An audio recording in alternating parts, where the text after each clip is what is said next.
The Crucible asked a final question, not aloud, but through resonant meaning that filled the space. What did Ionas seek? Not what humanity should be or what the future demanded, but what Ionas personally wished to become. The light pressed gently against Ionas' consciousness, awaiting their answer. Ionas took a deep breath. They spoke aloud, even though the Crucible would have understood silence. They declared that they sought to be a steward of discovery, one who explored not to conquer, but to learn, understand, and protect, one who carried humanity's curiosity forward without repeating its greatest mistakes, one who honored individuality while embracing interconnectedness. They sought not perfection, but growth. The light enveloped them completely. The arbiter dissolved into radiant strands. The sphere of light contracted until Ionas felt weight beneath their feet once again. The final trial was complete.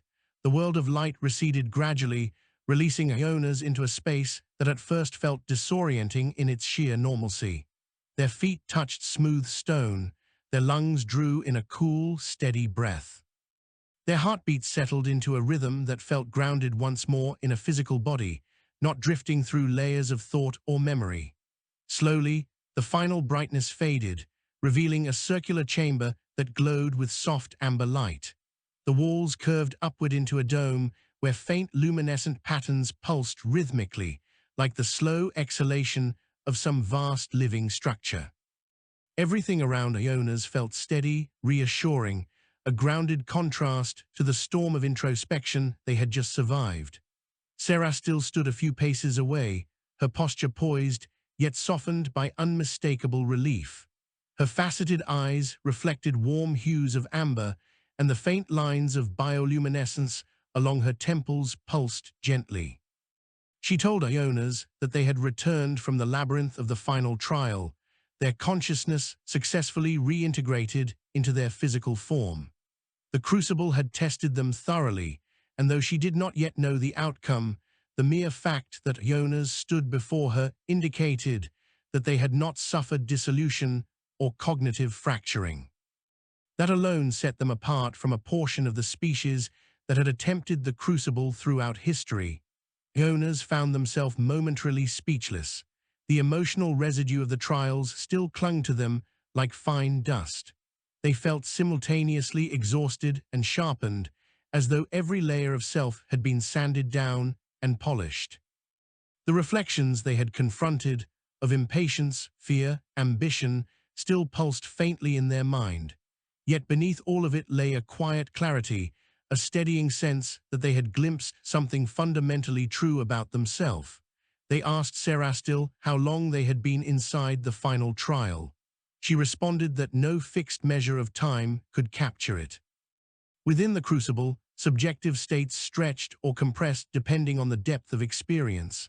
From the station's perspective, only a short span had passed, less than an hour.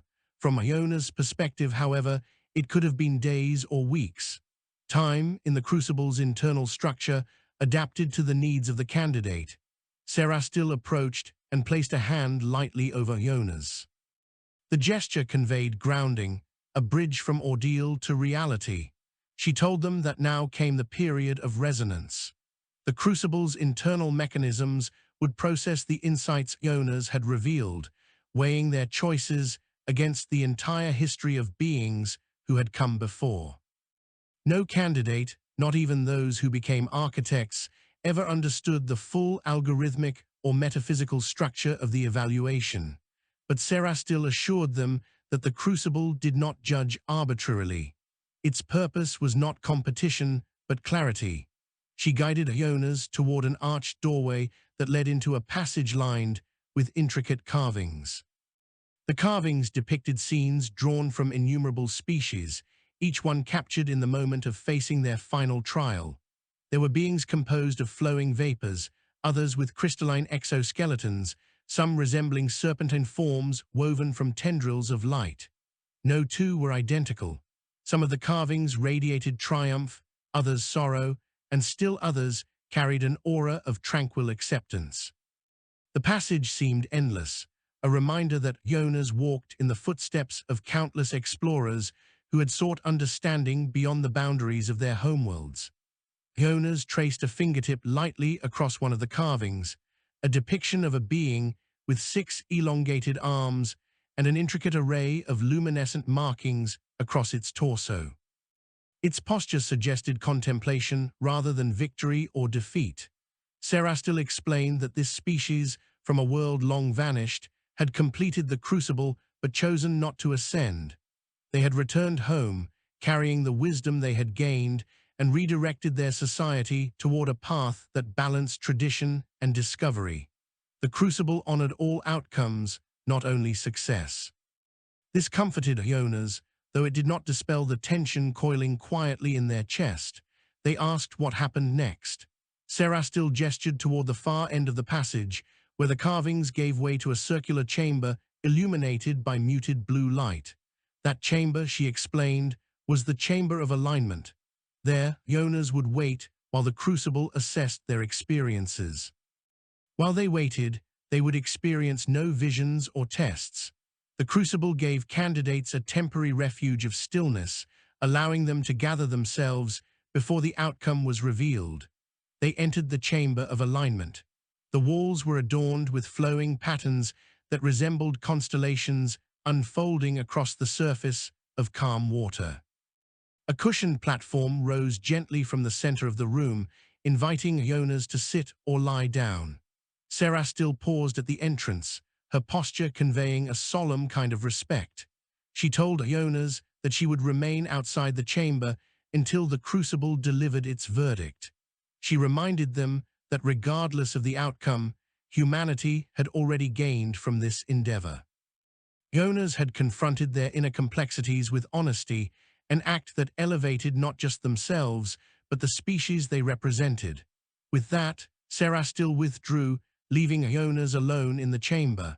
Ionas lowered themselves onto the platform. A soft warmth radiated upward, easing the residual tension in their muscles.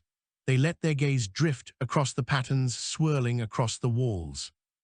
For the first time since stepping into the Crucible's threshold, they felt no pressure, no expectation, no looming test, only stillness.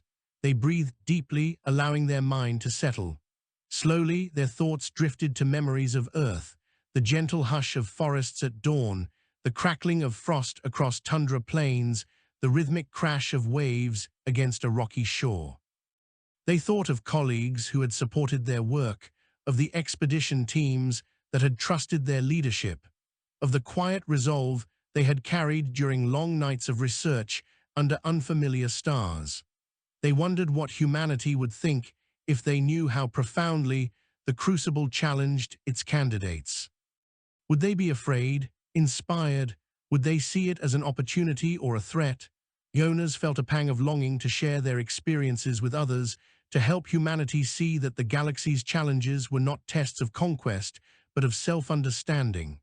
Hours seemed to pass, or minutes. Time felt fluid in the Chamber of Alignment. Ionas might have drifted into a light trance or a restful wakefulness. The boundary was porous. At some indeterminate moment, a deep tone resonated through the chamber. The walls stopped their swirling motion. The soft blue light shifted into a radiant white. The Crucible had reached its decision. The floor beneath Ionas lifted slightly, elevating them into a standing position. The air seemed to thrum with layered frequencies, not sound in any conventional sense, but a vibrational language comprehensible at a level deeper than thought. The chamber dissolved around them in a cascade of shimmering particles. Ionas found themselves in a grand hall unlike anything they had seen before, even within the structures of the Crucible. The hall stretched endlessly, its vastness heightened by the absence of any architectural boundaries. Floating platforms drifted across open space, connected by glimmering walkways that vanished and reappeared with fluid motion. The ceiling, or what served as one, was a swirling tapestry of galaxies intertwined with luminous filaments. It felt as if they stood inside the heart of the cosmos itself. A dozen beings emerged on distant platforms. They were not reflections or constructs, but living entities, members of species that had ascended as architects. They radiated presence that seemed to ripple through the hall like gravitational waves. Some possessed physical forms resembling elaborate fractal arrangements, shifting gently with each step. Others appeared more fluid, composed of shimmering currents that condensed into shape only when needed. A few carried forms so alien that Ionas struggled to identify where one limb ended and another began, yet there was no hostility in their presence. Only watchfulness, only curiosity. Sarah still appeared beside Ionas, though her presence felt subtly changed. The patterns along her temples glowed more brightly, and the fluidity of her movements carried a quiet reverence. She explained that the beings before Ionas were an assembly of architects, gathered to receive the Crucible's verdict, and if applicable, welcome a new member into their ranks. Ionas felt their pulse quicken. Their hands trembled slightly, though they steadied them with slow, deliberate breaths. The hall fell silent, or perhaps it had always been silent, and Ionas was only now aware of it. A towering figure stepped forward from the assembly. Its body was composed of interwoven strands of radiant energy, forming a shape vaguely humanoid, yet shifting constantly like a stellar phenomenon. When it spoke, its voice resonated as a fusion of countless harmonics, transcending language. It addressed Ionas by name. It stated that the Crucible had completed its evaluation. All components of the trial had been reviewed: memory, confrontation, fear, responsibility, aspiration, and the synthesis of self. The Crucible had traced each choice Ionas made, each insight gained, each resolution achieved. It had analyzed their motivations, their honesty, their capacity for self-correction. A ring of light encircled Ionas, rising slowly from the floor to hover around their body at waist height. The figure explained that this band represented the core of Ionas' equilibrium. Throughout the trials, it remained stable, not perfectly, but with resilience and adaptability. The figure paused. Ionas held their breath. The decision came not as a dramatic revelation or a spoken declaration, but as a shift in the luminous patterns overhead. Entire galaxies reconfigured their positions, spiraling into new alignments that pulsed rhythmically. The light intensified, forming a cascading wave of brilliance that washed over Ionas. Their knees weakened under the intensity. When the light faded, the figure spoke again. It declared that Ionas had passed the Crucible. The words echoed through the hall. Serastil's eyes brightened with unmistakable pride. The architects observed Ionas with a new quality in their collective presence, recognition, perhaps even welcome. But the figure continued. It explained that while Ionas had passed, they faced a choice. Passing the Crucible did not automatically confer ascension. Ionas could choose to become an architect or to decline and return to humanity, carrying the insights they had gained. The choice held no penalty, no judgment. Many beings had passed and chosen to return home. Others had embraced ascension. Both paths were honored. Ionas felt a surge of conflicting emotions. Ascension meant joining an ancient chorus of interstellar guardians, influencing the development of civilizations and guiding the evolution of the Crucible itself. It meant transcending ordinary existence, but it also meant leaving humanity behind, not abandoning it, but stepping beyond it. The role of architect required distance, perspective unbound by species identity. Serastil stepped closer, her voice gentle. She told Ionas that their decision would shape not only their own future, but the trajectory of humanity's relationship with the galaxy. Yet she reminded them again that either choice was noble. Ionas closed their eyes. They drew a slow breath. Images flickered through their mind. The rainforest habitat, the desolate wasteland, the luminous ocean, the reflections of their younger and older selves, the lessons learned, the clarity gained. They felt the weight of humanity's history, its frailty and its strength. They felt the pull of the unknown, the desire to understand, to protect, to guide. When Ionas opened their eyes, they spoke with calm certainty. They chose to return to humanity. The architects regarded Ionas with serene acceptance. The radiant figure acknowledged the choice with a gesture that stirred currents of energy in the hall. It explained that Ionas' return would not diminish the significance of passing the Crucible. On the contrary, Ionas' presence among their own species would carry profound influence. They would become a bridge between humanity and the wider galaxy, a steward of wisdom that transcended planetary boundaries. A column of soft silver light descended upon Ionas. Serastil placed her hand lightly on their arm and told them she felt honored to have witnessed their journey. She hoped their paths would cross again, though she acknowledged that once Ionas returned to humanity, their trajectories might diverge. The light intensified. The hall dissolved into swirling patterns. Ionas felt themselves drifting as though passing through a veil.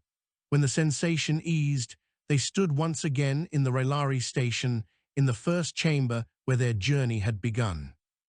The air carried the familiar sense of polished metal and faint ozone. The floor beneath their feet was solid, real. Serastil appeared beside them, though her presence now carried the dignified distance of a guide who had fulfilled her role. She told Ionas that preparations were already underway for their return to human space. The journey would be swift.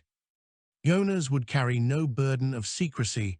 The Crucible allowed those who passed to share their experience in whatever way they believed would benefit their species.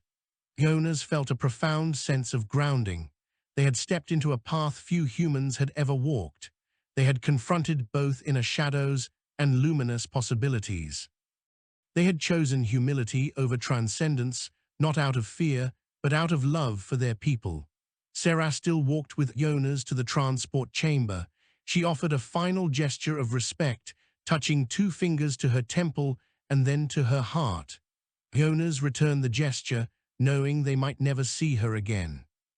Yet the connection between them would endure, a thread woven through the tapestry of both their lives. The transport chamber filled with soft blue light. Ionas stepped inside. The door closed. As the chamber activated, Ionas felt a surge of anticipation, not of trial, but of possibility. Humanity awaited, and Ionas carried the Crucible within them. The return to human space unfolded with a gentleness that surprised Ionas. After the transport chamber's shimmering light dissolved, they found themselves standing within an observation deck, aboard a vessel unmistakably human in design. The walls held a familiar geometric precision, with structural supports accented by steady lines of indigo illumination.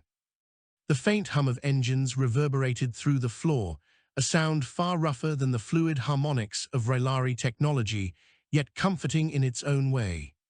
The air carried the sterile but grounded scent of metal, recycled oxygen, and human engineering. For a moment, Ionas simply stood there, absorbing the weight of familiarity.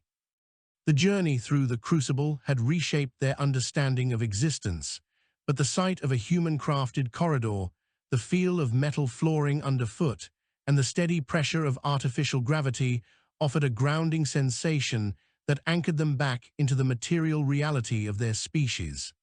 A voice approached, firm yet gentle, each step tapping lightly against the deck. A woman whose insignia indicated her role as a captain greeted Ionas by name, though she spoke it tentatively, as if wary of presuming too much familiarity. Her presence radiated disciplined calm, her posture reflecting years of command. She explained that the vessel was part of a scientific and diplomatic arm of human exploration, positioned at a respectful distance from the Relari station. Their people had been notified of Ionas' return only minutes prior. The captain admitted that contact with the Relari was always tinged with awe, given the species' long reputation as custodians of ancient knowledge. That Ionas had undergone the Crucible, the true Crucible, not merely its lesser conversational trials, and returned alive was unprecedented. She led Ionas through the corridor, offering space for questions while not pushing for answers. Ionas appreciated that restraint. The weight of their experience still pressed heavily against their thoughts, like a vast ocean whose currents moved just beneath the surface. They assured the captain that they would eventually share everything humanity needed to know, but at the moment, they required time to process. The captain nodded and replied that the vessel would honor their pace. She seemed aware that what Ionas carried could not be forced out like a debriefing report. Some insights demanded the slow, natural rhythm of reflection. As they walked, Ionas observed the subtle ways the crew watched them, not with suspicion or fear, but with a quiet reverence. Some gazes held admiration, others curiosity, and still others uncertainty. Stories of the Crucible had circulated for centuries, tales of testing beyond physical or intellectual limits, of layers of introspection so deep they bordered on myth. Humanity had always speculated whether anyone had truly passed the full and authentic trial. Most believed it impossible. Now someone had returned from it, not ascended, not lost, but here, breathing, walking, and carrying something inside that none of them could yet grasp. The captain guided Ionas to a private cabin. Unlike typical accommodations for crew members, this room was spacious, with a wide viewport offering a breathtaking view of the stars. The shimmering expanse stretched endlessly, with distant nebulae casting gentle gradients of pink and blue across the darkness. Ionas approached the viewport, pressing a hand lightly against its cool surface. The stars felt different now, as though the Crucible had tuned their perception to recognize subtle harmonies and tensions between distant lights. Ionas wondered if they would ever see the universe the same way as before. The captain offered them time to rest and reflect, reminding them that meals and resources were accessible through a nearby panel. She added that the vessel would begin its return journey toward human-governed space within the hour, and communication with central authority would resume shortly after. For now, Ionas was free to do as they wished. She left quietly, closing the door behind her. Ionas sat on a low couch beside the viewport, the cushions molded around their body, adjusting subtly to provide support. For a long while, they simply watched the stars drift across the pane as the vessel prepared for travel. Their mind churned with memories of the Crucible, the echoing hall of illusions, the landscapes forged from fear and possibility, the confrontations with reflections of past and future selves. Yet what felt most vivid was the moment they had chosen humanity over ascension.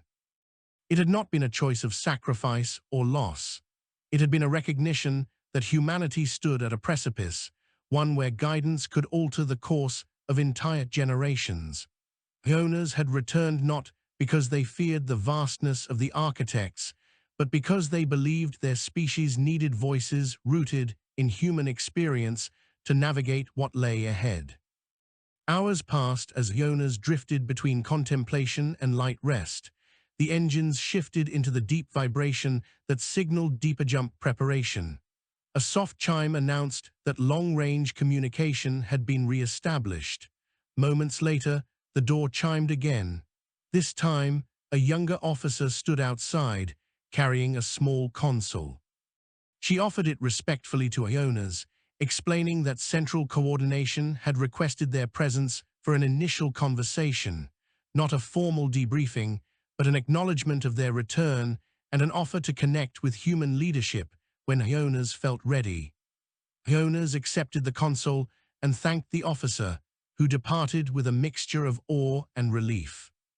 The console activated upon touch, projecting a stable communication channel. A holographic image of a high-ranking coordinator appeared, an older figure with steady eyes and features shaped by decades of administrative responsibility. The coordinator expressed gratitude for Ionas' safe return and conveyed that news of their re-emergence had already reached major networks, though the details were tightly controlled. Humanity had waited centuries for confirmation that the true Crucible could be faced and survived. Ionas' presence alone had already begun to shift global conversations. The coordinator assured them that no pressure would be applied. They could choose when and how to share their knowledge. Ionas appreciated the restraint, though they sensed beneath the coordinator's calm exterior a deep hunger for answers. The human species had always been curious, always striving to understand their place in the cosmos. The Crucible represented something mythic and unreachable. Now Ionas stood at the threshold between myth and reality. It would take time for humanity to adjust. It would take time for Ionas to find the right words. Over the next few days, the vessel traveled through increasingly familiar territories. Ionas spent much of their time in the observation deck or their cabin, alternating between quiet contemplation and fragmented attempts to articulate their experience in writing. Every time they attempted to form a coherent narrative, they found themselves pausing midway, grappling with insights that defied linear description. The Crucible had not operated like a structured test. It was more like a living symphony of perceptions, emotions, and truths layered upon each other. Some moments felt as vivid as though they had happened minutes ago. Others felt like distant echoes of another lifetime. Occasionally, Ionas walked the corridors to stretch their legs. Crew members greeted them respectfully, though some gave them space, uncertain how to engage with someone who had touched something so ancient and immense. Ionas did not mind. They understood the unease. The Crucible was not merely a trial, it was a threshold between what a being believed itself to be and what it confronted in its most unfiltered form. No one emerged unchanged. During one of these walks, Ionas encountered a young engineer working alone to recalibrate a set of atmospheric processors. The engineer appeared flustered at the unexpected company, but quickly composed themselves. They asked, with a cautious blend of curiosity and politeness, whether the Crucible had been frightening. Ionas paused before responding, noting the earnestness in the engineer's eyes. They answered that fear had been part of it, yes, but not in the way one might imagine. The Crucible did not seek to terrify, it sought to reveal. Fear was only one of many tools it used to illuminate inner truths. The engineer absorbed this thoughtfully, thanking Ionas before returning to their work. It was a brief exchange, but it filled Ionas with a renewed sense of purpose. Conversations like these were the foundation of their choice to return. By the time the vessel entered the outer boundaries of human-governed space, Ionas felt a subtle shift within themselves. Their thoughts had sharpened. Their memories had begun to arrange themselves into clearer patterns. They were ready to speak, not incomplete or fragmented recollections, but a structured account that could help humanity grow. The captain informed them that a formal reception would await their arrival, though the scale of it depended on Ionas' comfort level. Ionas requested that any immediate gathering remain small. They wanted conversation, not ceremony. The captain agreed without hesitation. The vessel docked at a major orbital station renowned for its research and diplomatic activity. As Ionas stepped onto the docking platform, the artificial gravity adjusted smoothly to match station standards. A selected group awaited them: scientists, cultural theorists, exploration advocates, and seasoned negotiators. Behind them, observers stood respectfully out of direct view, eager but restrained. Ionas recognized some faces from their earlier days working among human research communities.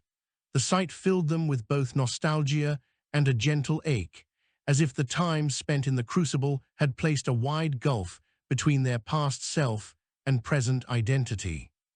The welcoming group escorted Ionas through a broad corridor leading to a conference atrium. The atrium had been chosen for its quiet atmosphere and soft lighting. Its walls displayed holographic murals depicting humanity's exploration history, from early orbital flights to deep space ventures. The artwork felt symbolic now, a reminder that each step of human progress had been built on the willingness to confront the unknown. Ionas appreciated the choice of setting. They took their place at a circular table, surrounded by individuals representing various facets of human thought. No one rushed to speak. Instead, the room held a respectful hush, waiting for Ionas to begin when they were ready. Ionas inhaled deeply and began describing their journey, not from a place of authority, but from authenticity. They spoke of the Crucible's architecture, its layered tests, its purpose not as judgment but understanding. They describe the landscapes shaped by memory and self-reflection, the illusions that forced them to confront difficult truths. They spoke of fear, doubt, hope, and clarity. They described Serastil, though they avoided personal sentimentality, staying grounded in factual experience. The listeners absorbed everything with rapt attention. Their expressions shifted from fascination to contemplation to quiet awe. One theorist asked whether the Crucible imposed any artificial constraints or whether it responded dynamically to each candidate. Ionas explained that the structure was responsive, intensely so. It adapted to the candidates' emotional, intellectual, and ethical rhythms. Another asked whether Ionas felt the Crucible had an agenda. Ionas clarified that its purpose aligned with stewardship, not dominance. It sought to determine whether a candidate possessed the capacity to wield influence responsibly. When Ionas described the assembly of architects, the room held its breath. The existence of such beings had long been a point of speculation, but Ionas confirmed their reality. They described their forms, their presence, their fluidity, and their immense history. The listeners exchanged glances filled with a mixture of astonishment and intellectual hunger. Humanity had always longed for confirmation that ancient guardians of knowledge existed. Now that truth lay unmistakably before them. The conversation continued for hours. Ionas answered everything with patience, though they maintained boundaries regarding personal transformations they had undergone. Some experiences defied articulation. Others were not meant to be dissected publicly. The listeners respected this. When the session concluded, they expressed profound gratitude and assured Ionas that their accounts would shape the trajectory of humanity's next steps in exploration and diplomacy. Over the following weeks, Ionas found themselves navigating a delicate balance. They were invited to countless forums, councils, and institutes. Their words carried weight, but Ionas remained cautious. They shared knowledge in measured ways, ensuring that humanity's eagerness did not exceed its wisdom. The Crucible had shown them that knowledge without grounding could lead to instability. Ionas felt responsible for ensuring that their insights would not become tools of power struggles or reckless ambition. Yet even as they advised, Ionas continued their own personal journey of reintegration. They often retreated to quiet gardens on the orbital station, where synthetic soil nurtured bioluminescent plants engineered for meditative environments. Ionas sat among them, breathing in their soft glow, listening to the faint rustle of artificial leaves. These moments helped them remain anchored in their own humanity, preventing them from drifting too far into abstraction. Their presence gradually reshaped human discourse. Researchers who once debated the nature of consciousness began building models inspired directly by Ionas' descriptions of the Crucible's reflective chambers. Diplomats adjusted their approach to interspecies relations, recognizing that empathy and inner clarity could be as vital as strategic leverage.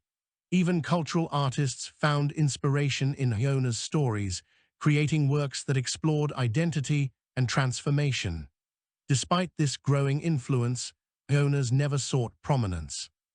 They remained accessible yet grounded, always returning to the quiet spaces where they could reconnect with themselves. Humanity, in turn, respected their humility. Many saw it as a reflection of the Crucible's deeper lessons, that true insight rarely manifested through domination or grandeur, but through understanding, responsibility, and self-honesty. One day, months after returning to human space, Ionas received a message delivered through a secure channel. It bore no insignia, no formal data signature, only a subtle pattern that Ionas recognized instantly. It was a Rylari communication, encoded with the same harmonic structure that had guided them through parts of the Crucible. The message contained a single sentence, translated through the vessel's linguistic systems. The architects observe with quiet approval. Ionas felt warmth bloom in their chest. It was not validation they sought, yet the acknowledgement served as a reminder that their choice, resonated beyond the boundaries of humanity. The architects had seen their path, their restraint, and their commitment to guiding rather than ascending. The message felt like a silent nod across the galaxy. That evening, Ionas returned to the observation deck of the station. The stars shimmered across the viewport, no longer overwhelming but inviting, like distant companions waiting for their story to be told. Ionas placed a hand against the glass and whispered a quiet vow to themselves. Their journey was far from over. They had passed the Crucible, but now came the greater task, helping humanity evolve not through trials, but through understanding.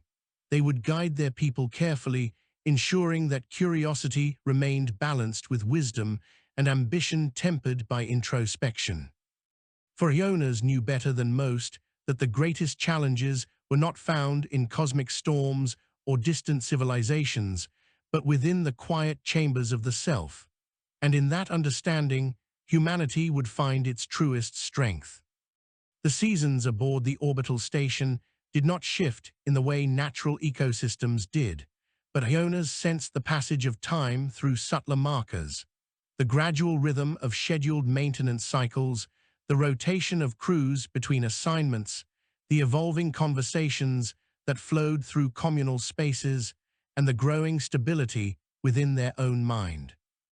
Weeks had become months, and the initial astonishment that followed their return from the Crucible had settled into a more enduring curiosity. Humanity had begun to absorb the implications of what had happened, not through sensationalism or frantic speculation, but through a patient, thoughtful process shaped in no small part by Ionas' own measured responses. Their presence had sparked thousands of discussions across research institutions, exploratory councils, philosophical societies, and interstellar negotiation committees. Yet Ionas remained something of an anchor, a stabilizing force that reminded others that the Crucible's purpose was not to elevate individuals above their peers, but to reveal how every being carried shadows and lights within themselves. Humanity began to understand the Crucible not as a gateway to power, but as a mirror capable of teaching an entire species about its own potential and limitations. But even as the world around them adjusted, Ionas felt an inner tugging sensation, as though some thread connecting their present life to the Crucible still hummed with resonance. They did not experience visions or hear whispers from distant realms, but a sense of unfinished purpose sometimes surfaced during quiet moments. It was not the calling of ascension. They did not regret their choice to decline the path of the architects.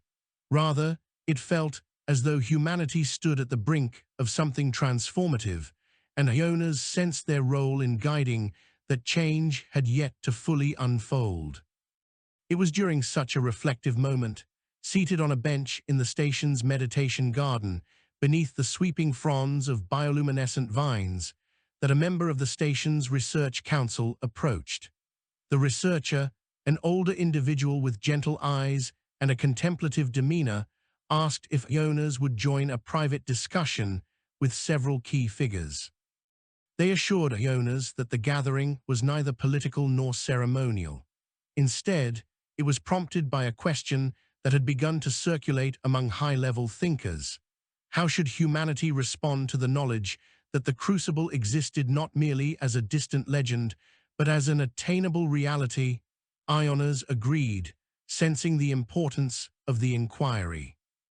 The researcher led them through the station's interconnected corridors to a secluded interior chamber. The walls were lined with textured panels that absorbed sound, creating a space where voices carried softly and clearly. A circular table occupied the center, surrounded by chairs. Already present were a cultural historian, an astrophysicist, a diplomatic strategist, a representative from the exploratory branch, and a quiet elder whose role was simply described as a philosophical guide. Each of them greeted Ionas with respect, but without the awe that had colored earlier interactions. Time had softened the intensity of their perceptions, allowing them to see Ionas not as a mythical figure, but as a person who had undergone something extraordinary and returned with clarity, not mystique. Ionas appreciated this shift. It signaled maturity in the collective psyche. The historian began by framing the discussion. How should humanity interpret this validation? Did it signify readiness for a new stage of interstellar responsibility? Or did it serve as a reminder to proceed with caution, recognizing that inner growth must keep pace with technological advancement? The astrophysicist added that humanity was expanding outward, surveying distant systems, encountering new species, and establishing research outposts across multiple sectors. Humanity had, for so long, built its understanding of the universe around the assumption that ancient trials like the Crucible were symbolic or designed specifically for species far older and more advanced. The revelation that a human had passed the full trial prompted profound questions.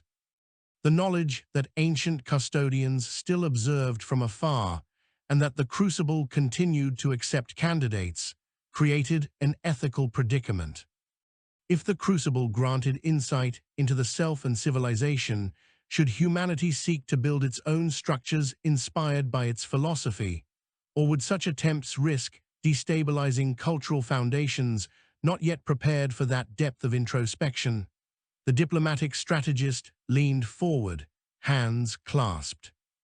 They voiced a concern that Ionas had anticipated, that humanity, driven by ambition, might attempt to commodify or replicate aspects of the Crucible without understanding the delicate balance that made it effective.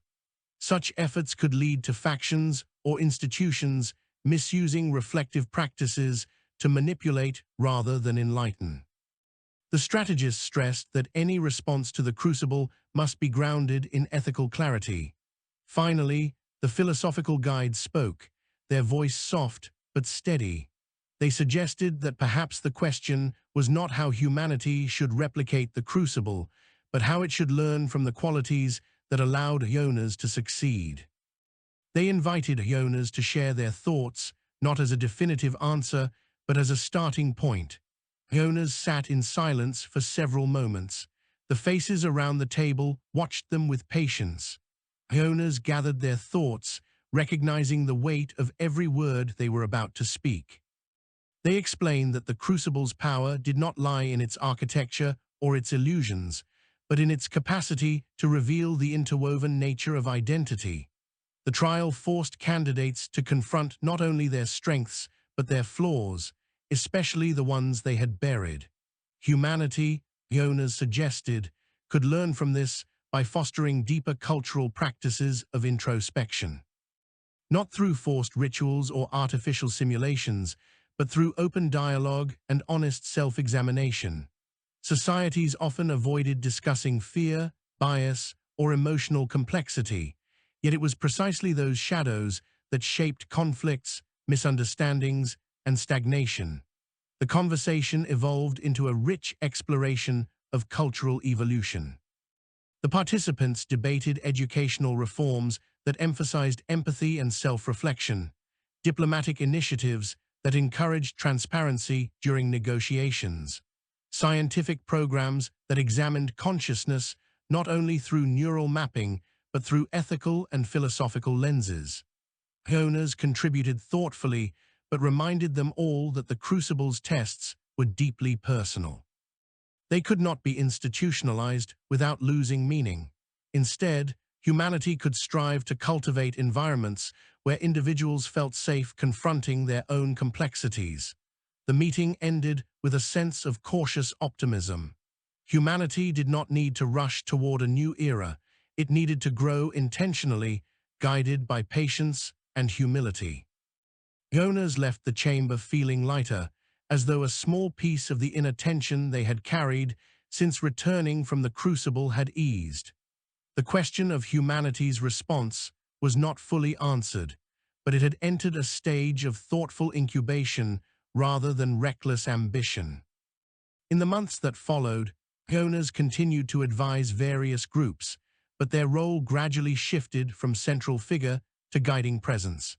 They began mentoring small teams of young researchers who studied interspecies cultural development, using lessons from the Crucible to help them understand how internal dynamics shaped external relationships. Ionas found this work deeply fulfilling. It aligned with their belief that change began with individuals, not sweeping declarations. One evening, as Ionas walked along an elevated walkway above the station's botanical dome, they noticed a young apprentice sitting alone beneath a cluster of crystalline plants. The apprentice looked troubled, their posture tense, their gaze fixed on the gently shifting colors of the foliage. Ionas approached carefully, sensing that the apprentice was grappling with something personal. When asked if something was wrong, the apprentice hesitated, then admitted they felt overwhelmed by the expectations placed upon those studying interspecies ethics. They confessed fear that they would never reach the depth of understanding required to contribute meaningfully, particularly in a world where someone like Ionas existed, someone who had faced the Crucible and returned with profound insight. Ionas listened without interruption. When the apprentice finished, they sat beside them on the smooth ground and shared quietly that the Crucible had not chosen them for their greatness, but for their willingness to confront uncomfortable truths. They emphasized that every individual carried the capacity for thoughtful insight. Humanity's strength did not come from extraordinary individuals, but from collective growth. The apprentice absorbed these words with a mixture of relief and curiosity. Ionas reassured them that uncertainty was not a sign of failure, but of readiness to learn. In that moment, Ionas understood something essential. The true influence of the Crucible was not in the grand actions or sweeping guidance they offered. It was in small, honest conversations like this, moments that helped individuals see themselves more clearly. It was in the ability to remind others that wisdom was not an impossible summit, but a path walked step by step. As more time passed, humanity's relationship with itself began to shift. Not radically, not suddenly, but subtly. Social discussions became more reflective. Political debates incorporated considerations of emotional nuance and introspective responsibility. Explorers preparing for interstellar missions underwent training that emphasized psychological balance alongside technical skill. Artists created works that explored identity in ways that challenged viewers to look inward. The station where Ionas resided became something of a nexus for this transformation, though no monument or plaque marked it as such. Instead, its significance grew through shared experiences, conversations whispered in observation decks, debates held in communal halls, and quiet moments of personal reflection among the bioluminescent plants. One day, a transmission arrived from the Rylari. Unlike the brief acknowledgement Ionas had received months earlier, this message carried more substance. It invited a delegation of humans, not candidates for the Crucible, but observers, to visit the outer halls of the station that housed the monumental structure.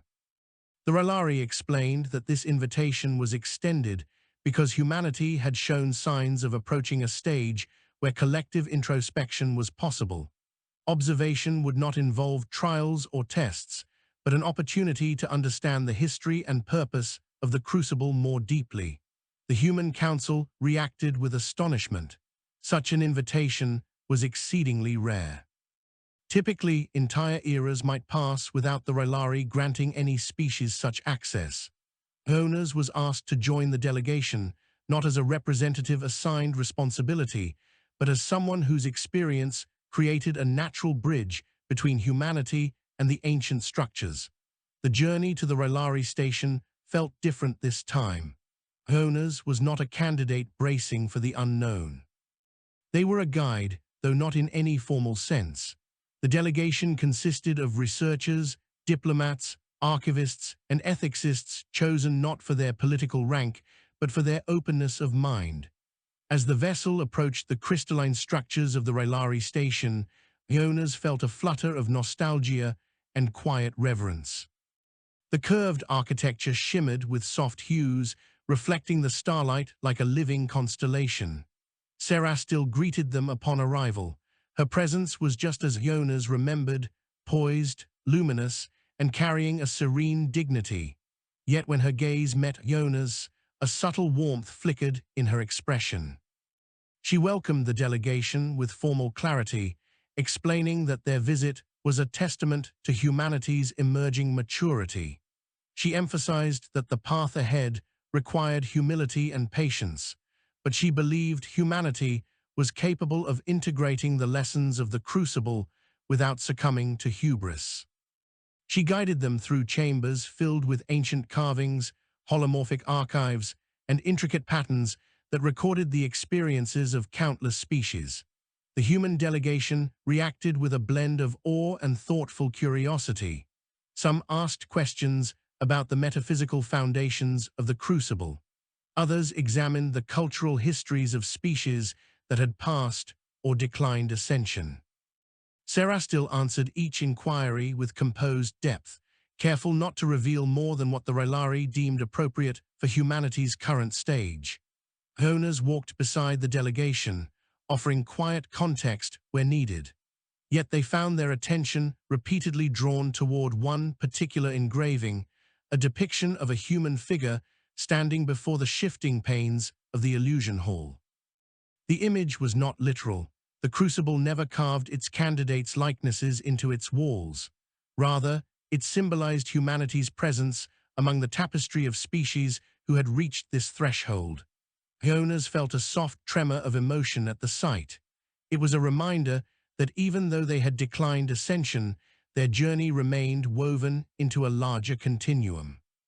When the Rylari-led tour ended, Serastil approached Ionas privately. She told them that the architects had observed humanity's recent developments with interest. They recognized that Ionas' choice to return had created ripples, subtle but far-reaching. Serastil added that while the architects rarely intervened directly in the evolution of younger species, they sometimes observed individuals who acted as catalysts for growth. Ionas, she said, had become such an individual. This acknowledgement struck Ionas not as praise, but as a humbling reminder of responsibility. They thanked Serastil, though their voice trembled ever so slightly. Serastil touched the small cluster of bioluminescent sigils on her temple and assured Ionas that the architects did not expect perfection, only sincerity. The delegation returned to human space with expanded understanding. Reports circulated about the visit, but they were measured, focused on philosophical implications rather than sensational details. Humanity responded with reflection rather than frenzy, a testament to the cultural shift already underway. As time continued its steady flow, Ionas watched their people grow more aware not only of their place in the cosmos, but of the universe within themselves. These changes were not dramatic or revolutionary. Rather, they unfolded in the gentle but persistent manner of tides reshaping a shoreline. Conversations deepened. Exploration became more thoughtful. Conflicts, while not eradicated, were approached with increasing emotional maturity. Years later, long enough for Ionas to see new generations join the ranks of scientists and explorers, yet not so long that their memory of the Crucible faded, they found themselves standing once again at the observation deck of a human vessel. This time, they were not returning from an ancient trial. They were accompanying a group of young pioneers venturing to study early-stage civilizations in distant regions, not to interfere, but to understand. The stars stretched endlessly before them, shimmering with quiet promise. Ionas pressed their palm against the glass, feeling the familiar resonance of starlight. The same thread that connected them to the Crucible still hummed faintly, not urging, not pulling, but reminding. Humanity was still far from the serenity of the architects.